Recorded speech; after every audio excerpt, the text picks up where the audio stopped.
Hello, we are Teenage History Club. We are a group of young people aged between 12 and 20 years old.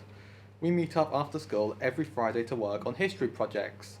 The group was founded in 2010 here at Ancient House Museum of Thetford Life, where we still meet up today. Ancient House is an original Tudor house dating from about 1490. Over the years it has had many adaptations until in 1924. It was opened as a museum by Prince Frederick Julep Singh. Frederick Julep Singh was an Indian prince. His father was Maharaja Julep Singh, the last Maharaja or king of Punjab. Prince Frederick had queer experiences during his time in the army before and during the First World War. His sister, Princess Catherine Julep Singh, was a lesbian who lived with her lover, Lena, for 20 years. Lena said they're like two little mice in a house. So, Ancient House has plenty of queer history connections. We are a small museum. We were asked by Oliver Bone, creator of Ancient House, to work as community creators on the Vikings History on Your Doorstep expedition. This presentation is about that work. In the winter of 869 to 870, the Viking Great Army overwintered at Thetford. After this time, the area became prosperous and many people from Scandinavia settled. In 1867, an amateur archaeologist, probably a clergyman, was digging in Santon, a small village about 6 miles from Thetford. He uncovered a burial site with grave goods. The items were found 2 deep in a grave on the slope of a hill to the north of the church, and at no great distance from the River Ouse. Grave goods are items buried with a person. This shows it was a pagan burial because people were buried with their possessions for the use in the afterlife. Only the first generation of settlers were pagan. They were converted rapidly to Christianity. Christians were not buried with their belongings because they believed in a spiritual, non-physical afterlife. The grave goods in the Santon burial were an iron sword with down-curved guard and pommel with up-curved bar at base, and a pair of double-shell gilt bronze oval brooch with silver fittings, open-work upper shell, and a stylized animal shapes on them. The underside of the lower shell has a clear cast textile impression, with a pair of cast pin attachment lugs and a catch plate, with traces of the missing iron pin. These types of oval brooches were the most common type during the Viking period. The brooches were worn in pairs on an apron, like over tunic, usually with springs of beads hanging between them. The brooches were a common part of the stereotypical female dress for this period. As you can see, worn here by Mandy, who is a museum costume interpreter. The archaeologist saw the typically male sword and the typically female brooches and immediately assumed the site was a double burial of a Viking couple. He concluded the burial must have been that of a Scandinavian couple settled in the Danelaw kingdom of East Anglia, but there was only one skeleton. Despite the single skeleton, archaeologists for the next more than 100 years repeated this assumption. For example, Graham Campbell in 1980 said the items were found together in what must have been the double burial of a man and a woman.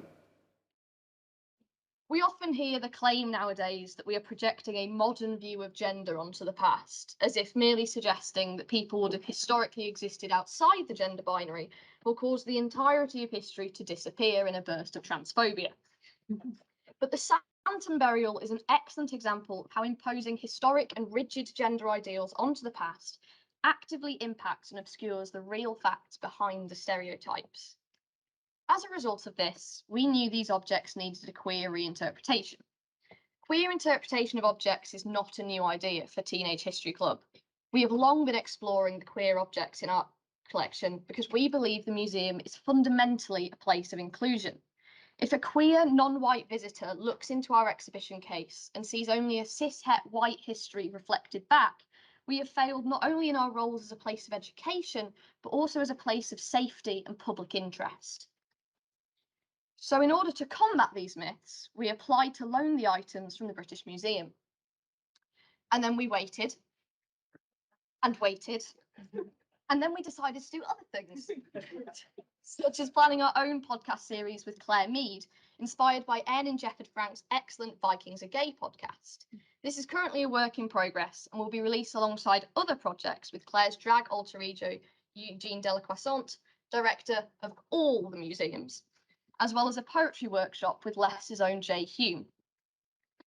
We've had support from many people in this project, both purposefully and inadvertently, through academic research, in the case of Gareth Williams, N and Jefford Franks, and Dr. Neil Price, or simply by being on Melissa's Twitter timeline at the right time. And if you can see yourself on this board, please know you are greatly appreciated. Some people say that you can determine the sex of a skeleton by looking at the formation of the bones. To an extent, this is true. A common example is to look at the pelvis. As you might expect, females typically have a wider pelvis necessary for childbirth. But it's not as simple as an internet meme would have you believe. There is a wide variety of pelvis formations found in both female and male skeletons. While looking at a pelvis may give you a suggestion of the skeleton's biological sex, it is only one factor. Indeed, all skeletal traits used are on a spectrum between extremely male presentation and extremely female presentation. Most skeletons fall somewhere in between the extremes. On considering the spectrum placement for a number of factors, we might be able to say that a skeleton is probably or most likely female or male, but no more than that. In October 2022, the British Association for Biological Anthropology and Osteoarchaeology issued a statement on sex estimation. When working with human remains, osteoarchaeologists have begun to emphasize the limitations of their methods by using terms such as estimated sex or skeletal sex, rather than biological sex. This is because the skeleton is only one part of the human biology where sex differences occur, and archaeologists rarely have access to soft tissues, DNA, or other chemical data, which could provide additional insight into an individual's sex. Additionally, sex assessment is inaccurate for skeletal individuals who died before going through puberty, as puberty is when hormonal changes drive the development of the many physiological differences between biologically male and female individuals. In our case, the skeleton has not survived, so we do not have even these avenues open to us. We have only the grave goods to enable us to sex the skeleton. We can't use stereotypes surrounding artifacts to determine a historical person's gender. This is not only unfounded, but it's also inaccurate. Anyone can wear a brooch, and anyone can wield a sword. These objects are not just confined to men or women. We can't assign objects genders.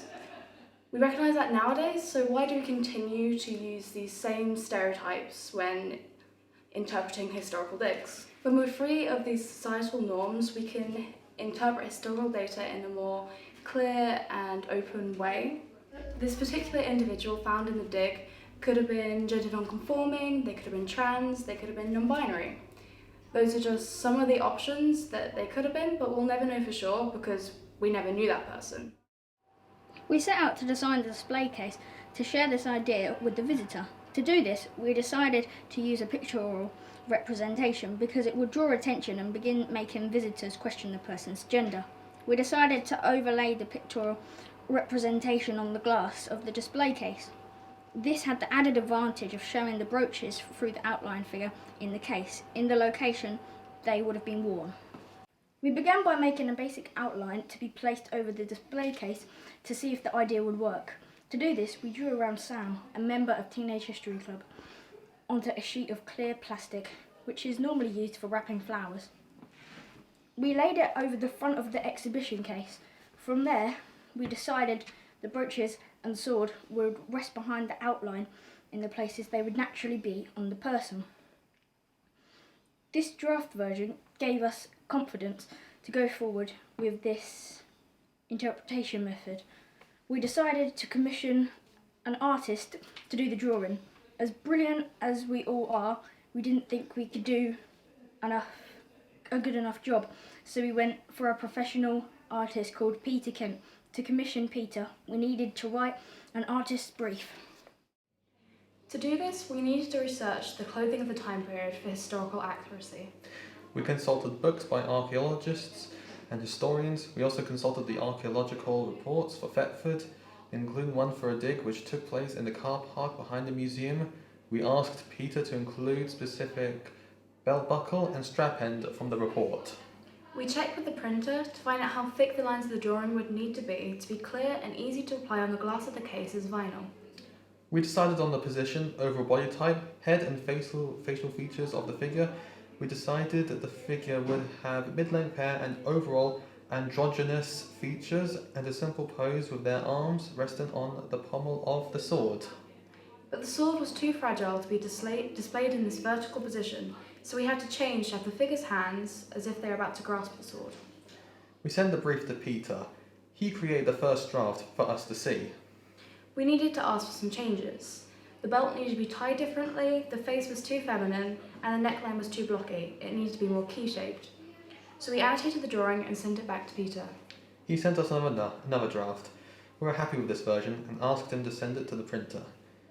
We then wrote instructions for the British Museum installers on where to place the objects in the case so they would line up with the figure outline. It was done. And it looks amazing. So here is the exhibition case in the changing displays room. It was important to us that the exhibit blended into the rest of the exhibition. It was not just the queer corner or the kids corner. The case needed to be part of the main exhibition for several reasons. Young people have as much right to have a curatorial role as others. It is important we are included and not excluded. Museums are often guilty of outsourcing their queer curation to young people to give them plausible deniability should there be any backlash. It weren't the museum, they can say, it was just those pesky kids. This is a deeply cowardly approach which enables museums to take all the credit in diversity points for future funding bids if the reaction is positive, but none of the risk should it turn troublesome.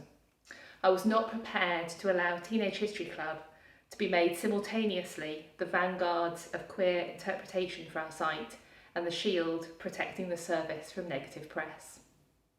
This occasioned some awkward conversations with colleagues and led to some compromises on the text, but the end result, a case and interpretation strategy which utilises visitor encounters with queer history, was worth it. More and more often, trans narratives are getting lost in history, quite often deliberately. This contributes to the idea that being trans or non-binary is a relatively modern idea when it really isn't. Transphobes often cite this idea as justification for their hateful and ignorant views. By including trans narratives in our historical exhibitions, we are showing that trans and non-binary people have always existed. This is particularly helpful because in the past they've not been recorded or documented correctly. It's not only useful for adults but also for younger children so they can see that their identities are valid and they have always been valid throughout the entirety of history and not just now. They're not just a trend.